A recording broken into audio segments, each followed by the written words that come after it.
you know, I'll see if they can. There are other people they're going to call, and it might be the case that even if she couldn't be there, there might be other members who would be able to be there present. They schedule these depositions, by the way, at the most inconvenient time because they don't want rank and file members in there. Because if you're in that meeting, you can ask questions yourself. Let me ask you real quick, what did you think about the exchange that went there? Comer put out a statement on what was said to a greater or lesser degree, and he pretty much, he said that Trump wasn't implicated, and then the Democrats were. It was really partisan on both sides, to be honest with you. I saw. I thought the news reports were stupid. I mean, that was the headline. Trump is not implicated. Trump is not implicated. Well, we're not going after Trump. What we're looking for is justice for the victims. I never assumed he would be in there. But they somehow, I feel like that was a distraction to make that the headline, that Trump wasn't implicated. Well, that's not why we want these. Now, maybe some Democrats would hope and wish that he's implicated.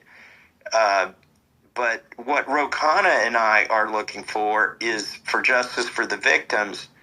And by the way, I'm not sure if we mentioned this in the other space, Ro Khanna and I have scheduled a press conference in front of the steps of the Capitol on September 3rd, when it's the first full day that Congress is back in session.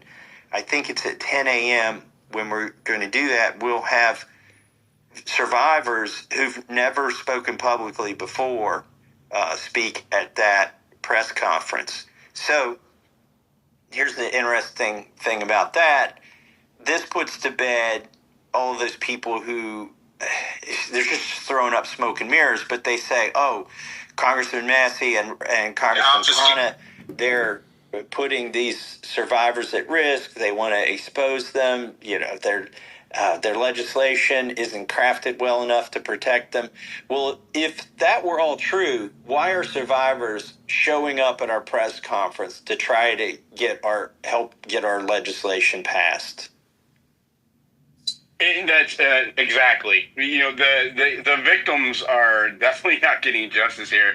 And when I see the partisanship on both sides, the Republicans and the Democrats, and what I think I see is a uniparty strategy to intentionally make this a partisan issue.